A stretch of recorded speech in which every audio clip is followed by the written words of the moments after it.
अभी आप लोग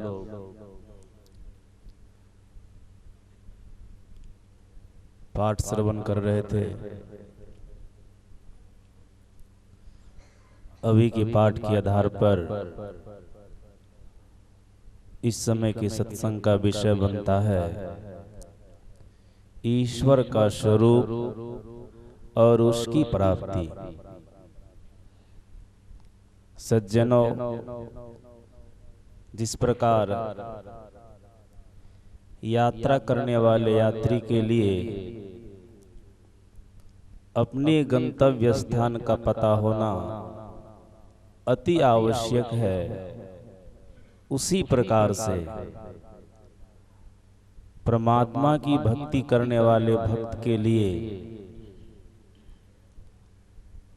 परमात्मा के स्वरूप का ज्ञान होना अति आवश्यक है। यात्री को अगर अपने गंतव्य स्थान का पता नहीं होता है तो मार्ग में ही वो भटकता रहता है। भटकने पर जो दुख होता है उसका भोग वो भोगता है। उसी प्रकार से परमात्मा के स्वरूप को जो भक्त नहीं जाना, परमात्मा की भक्ति शुरू कर दिया तो उसको भी भटकना पड़ता है। इसलिए भक्ति करने वाले भक्त के लिए अति आवश्यक है ईश्वर का स्वरूप। नहीं तो जिनको ईश्वर नहीं मानना चाहिए उनको भी ईश्वर मान करो, जीवन भर संसार में भटकता रहेगा, उनका परम कल्याण नहीं होगा, आवागमन से छूट नहीं सकता हो। मैं एक प्रसंग में आप लोगों को बतला रहा हूं। एक गणेश जी का पुजारी था, वो गणेश जी की पूजा करता था। एक दिन की बात है, वो गणेश जी की पूजा कर रहा था। गणेश जी के ऊपर यानी गणेश जी के सामने जो लड्डू रखा हुआ था, गणेश जी का सवारी क्या है? चूहा, मूसा। गणेश जी तो कोई धातु की मूर्ति थी, वो बना हुआ था, एक मूर्ति थी। गणेश जी सवार थे चूहा पर भी, वो भी धातु की। लेकिन बाहर से एक मूसा आया, गणेश जी के माथे पर चढ़कर लड्डू को खाना शुरू किया। वहां जो प्रसाद रखा हुआ था उसको खाना शुरू किया। तो पुजारी के मन में हुआ, ये तो गणेश के ऊपर चढ़ करके ये चूहा लड्डू खा रहा है, प्रसाद खा रहा है। इसका मतलब है कि गणेश जी से विशेष शक्तिशाली वाला ये मूसा ही है, इसके अंदर में विशेष शक्ति है। तब तो गणेश जी के सिर पर चढ़ गए। चलो आज दिन से मैं गणेश जी की पूजा को छोड़ देता हूँ, जो शक्तिशाली होते उनकी पूजा होनी चाहिए, इसलिए मूसा की पूजा करूंगा। उस दिन से वो मूसा चूहा की पूजा करना शुरू कर दिया। चूहा की पूजा कर रहा था। एक दिन संजोग ऐसा बना, परमात्मा ऐसी लीला कर रहे हैं, उस समय एक बिल्ली आ जाती है। तो बिल्ली के सामने में चूहा ठहरेगा किसी भी हालत में? जैसे मूसा देखता है कि बिल्ली आ रही है तो मूसा 1 2 3 हो गया। पुजारी के मन में हुआ, अरे ये चूहा जिनको मैं शक्तिशाली समझा था, गणेश से बढ़कर के समझा था, ये तो बिल्ली को देख करके भाग गया। चलो आज से मैं मूसा की भी पूजा छोड़ देता हूँ। किसकी पूजा करूंगा? तो शक्तिशाली है। मूसा चूहा जो है वो बिल्ली को देख करके भागा है, इसलिए आज से मैं बिल्ली की पूजा करूंगा। ये भक्त जिनको इष्ट की आत्मा स्वरूप का ज्ञान नहीं हुआ वो इसी तरह से भटकता है। वो चूहा की पूजा करना छोड़ दिया, बिल्ली की पूजा करना शुरू किया। संजोग की बात है, बिल्ली की पूजा कर रहा था, उस समय एक कुत्ता आ जाता है। कुत्ता के सामने में बिल्ली ठहरेगी। जैसे कुत्ता को बिल्ली देखती है, 1 2 3 1 2 3 कुत्ता भी झपटा उस पर। पुजारी के मन में हुआ, अरे बिल्ली को मैं समर्थवान समझा था, शक्तिशाली समझा था, लेकिन इनके भी अंदर में सामर्थ्य नहीं है, इनको भी शक्ति नहीं है। शक्तिशाली की पूजा होनी चाहिए, तो कुत्ता की पूजा मैं करूंगा। ऐसे भटकता है ना। क्या होता, बहुदेव उपासक संसार में कभी राम की पूजा करता है, कभी कृष्ण की पूजा करता है, कभी देवी दुर्गा की पूजा करता है। किसकी वो पूजा कर लेगा कोई ठिकाना नहीं है। कभी गाछ के पास भी पूजा करता है, कभी पत्थर के पास में जाके पूजा करता है। ये भटकना हुआ, संसार में भटक रहा है। संजोग ऐसा भी जीवन में आता है कि बाहरी पूजा करने वाले को ठोकर लगते लगते एक न एक दिन असली ज्ञान भी होता है असली ज्ञान। नहीं होता है सो बात नहीं है। पुजारी के मन में हुआ कुत्ता की पूजा होनी चाहिए, कुत्ता की पूजा शुरू किया। एक दिन की बात है, पुजारी की पत्नी रसोई घर में भोजन बनाया। भोजन बना करके रसोई घर से बाहर निकल गई, घर को खुला छोड़ दिया। कुत्ता घर में घुसा,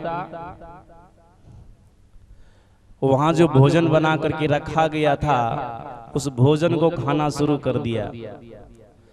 उसकी पत्नी आई, देख ली कि कुत्ता ये तो भोजन खा रहा है, इसको मैं बना करके गई थी, ये खा रहा है। एक डंडा लेती है और कुत्ता को मारने के लिए दौड़ती है। कुत्ता भागा, पुजारी देख लिया, अरे पत्नी की डंडा को देख करके, पत्नी की लाठी को देख करके, यानी पत्नी को देख करके ये कुत्ता भाग गया। इसका मतलब कौन शक्तिशाली हो गया? शक्तिशाली तुम्हारी पत्नी हो गई। अब पत्नी की पूजा होनी चाहिए। पत्नी की पूजा शुरू कर दिया। आपस में एक दिन विवाद हुआ, अब पत्नी को मारने के लिए वो भी दौड़ा, तो पत्नी भी भाग गई। तो कहने का अभिप्राय हुआ, जो भक्त परमात्मा की वास्तविक स्वरूप का ज्ञान प्राप्त नहीं कर लेता है, वे भी पूजा करने के लिए दुनिया में चक्कर लगाता रहता है। जब अपने आप का ज्ञान हो जाता है, पुजारी को हो गया, अरे हमारे देख करके हमारी पत्नी भाग गई, इसका मतलब है कि मैं शक्तिशाली हूँ। लेकिन वह शक्ति कैसी है सज्जनों? हम लोगों के शरीर में शक्ति है, लेकिन शक्ति का ज्ञान प्राप्त किए अभी तक? वह शक्ति का क्या स्वरूप है?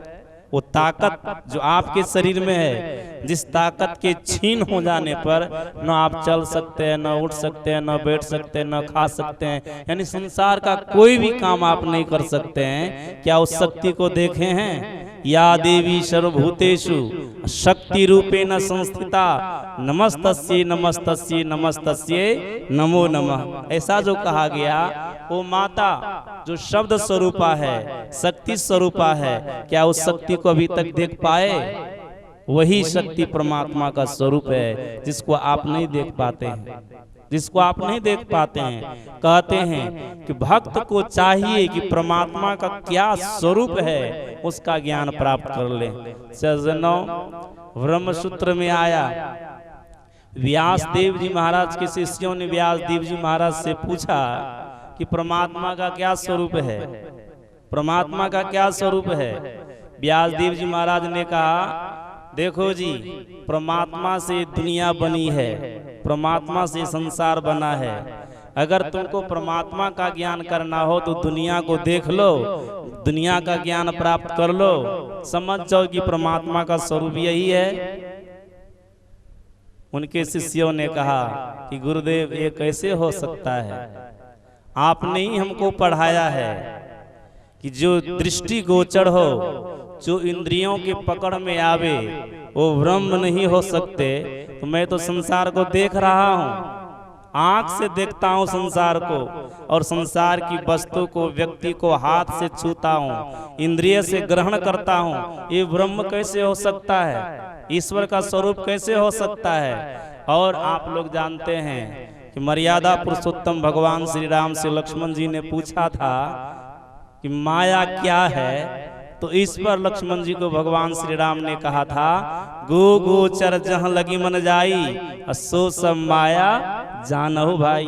प्रभु ये तो माया है, ये ब्रह्म कैसे हो सकता है? ये ब्रह्म का स्वरूप कैसे हो सकता है? इसको मैं नहीं मान सकता।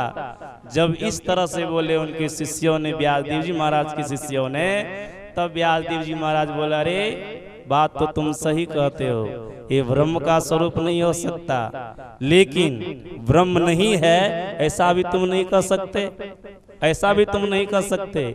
सज्जनों, मिट्टी की मूर्ति बनती है, लेकिन आप लोग जानते हैं जब आप उनका दर्शन करने के लिए जाते हैं कहीं पर, अथवा किसी भी धातु की मूर्ति बनती है, लोहा की मूर्ति हो, चांदी की मूर्ति हो, सोना की मूर्ति हो, किसी भी धातु की मूर्ति बनती, लेकिन मैं मिट्टी का यहाँ उदाहरण दे रहा हूँ। मिट्टी की मूर्ति बनती है, उस मिट्टी की मूर्ति में नख से शिखा तक क्या होता है?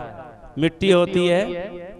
जब लोग दर्शन करने के लिए उनको जाते हैं, मूर्ति को देखने के लिए जाते हैं, तो वहां पर मिट्टी उनको दिखाई देती है? मिट्टी दिखाई नहीं देती है। क्यों नहीं दिखाई देती है तो मिट्टी, नख से शिखा तक पूरे शरीर में मिट्टी है, लेकिन दिखाई क्यों नहीं पड़ती है? कारण है, उस पर आवरण है, उसके ऊपर पेंट लगा हुआ है, रंग लगा हुआ है। उसी के चलते हम उस मूर्ति में जो मिट्टी छिपी हुई है, उस मिट्टी को हम देख नहीं पाते हैं। सज्जनों, उसी प्रकार से ये संसार ब्रह्ममय तो है, सृष्टि के कण कण में परमात्मा है, परमात्मा से सृष्टि बनी है, परमात्मा से पहले कुछ भी नहीं था, परमात्मा से ही सृष्टि बनी है। जैसे मिट्टी से मूर्ति बनी है, उसी प्रकार से परमात्मा से सृष्टि बनी है, दुनिया बनी है, लेकिन माया के आवरण के कारण, रंग के कारण परमात्मा के वास्तविक स्वरूप का हम ज्ञान प्राप्त नहीं कर पाते हैं, नहीं कर पाते हैं। व्यासदेव जी महाराज के शिष्यों ने कहा, प्रभु आखिर वो परमात्मा है कैसा, आप हमको बतला दीजिए।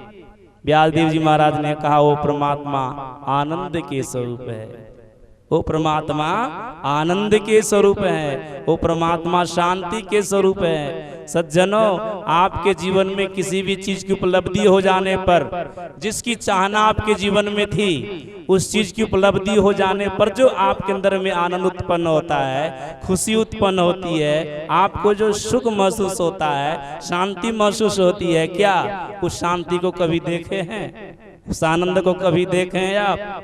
भोजन कर लिए, 56 प्रकार का भोजन कर लेते हैं आप, और कहते बड़ा आनंद आया, बड़ा आनंद आया।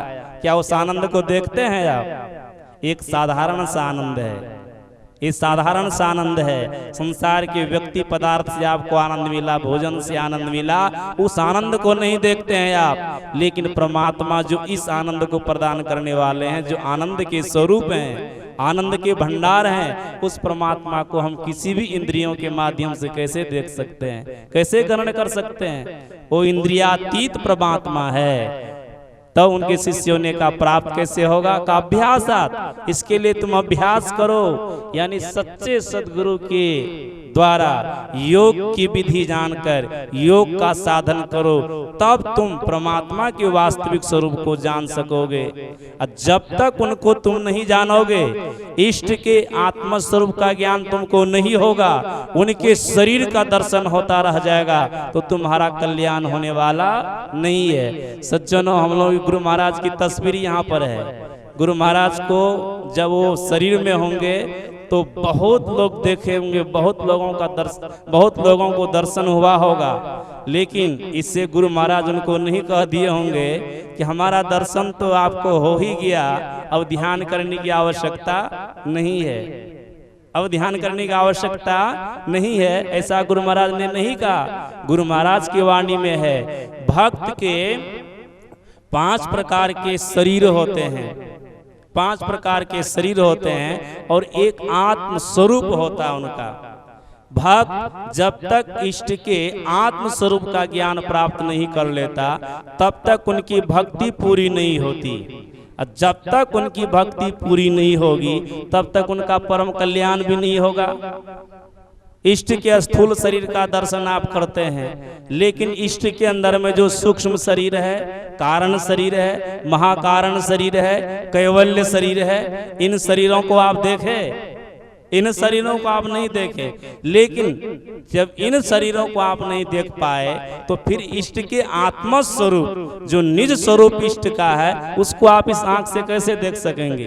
जब उनके सूक्ष्म शरीर को नहीं देखे, कारण शरीर को नहीं देखे, महाकारण शरीर को नहीं देखे, केवल शरीर को नहीं देखे, तो उनका जो शुद्ध आत्म स्वरूप है उनको आप कैसे देखेंगे? इन आंखों से, इन इंद्रियों के माध्यम से कैसे ग्रहण कर सकते हैं? लेकिन गुरु महाराज का कहना है कि इष्ट के आत्म स्वरूप का तुम ज्ञान प्राप्त करो। सज्जनों, यही बात भगवान श्री राम ने हनुमान जी को भी कहा था कि तुम हमारे किस स्वरूप का भजन करो। मुक्तिकोपनिषद में आया, और शब्द स्पर्श रूपम अव्ययम तथा रसम नित्य मगंध अवचयत अनाम गोत्रम मम रूप मिदृशम भजस्व नित्यम पवनात्म जारती हैं। हनुमान जी को भगवान श्री राम कहते हैं तुम हमारे किस रूप का ध्यान करो? कहा कि जो शब्द से रहित है, और शब्द स्पर्श, जो स्पर्श में आने वाला मेरा शरीर नहीं है। भगवान श्री राम जो हनुमान जी के सामने में थे उनको हनुमान जी छू भी सकते थे, उनको आवाज दे करके बुला भी सकते थे, प्रभु इधर आइए।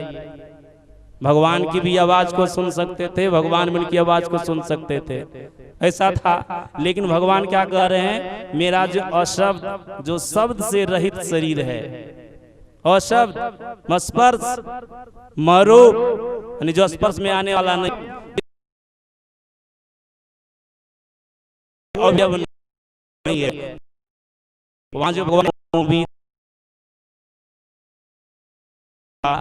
माथा, अभी आप लोग सुन रहे थे पाठ में, उनको मुंह नहीं है, माथा नहीं है, इस तरह से परमात्मा का स्वरूप है। तो कहते हैं मरूप मव्ययम, जिसमें कोई भी अवयव नहीं है, मगंध यानी गंध से रहित है। एवं प्रकार से समझाते कहते अनाम, उस भगवान श्री राम का तो नाम भी था, राम भगवान नाम था। अनाम अगोत्रम, उनका कोई गोत्र नहीं है, लेकिन जिस गोत्र में, जिस कुल में वो जन्म ले तो कोई गोत्र तो उनका होगा, भगवान श्री राम का। लेकिन उस शरीर के लिए वो नहीं बोल रहे हैं, कहते हैं जो सब कुछ से रहित है, जो मेरा स्वरूप, हे हनुमान जी तुम उनका नित्य भजन क्या करो, और उसी का भजन करने से परम कल्याण होगा। सज्जनों, इसलिए परमात्मा के वास्तविक स्वरूप का ज्ञान होना चाहिए। उपनिषद में आया, जो इष्ट का आत्मा स्वरूप हो कैसा है? तदे जति तन्ने जति तद्दूरे तदवंतिके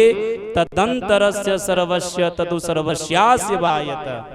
कहते हो आत्म स्वरूप कैसा है?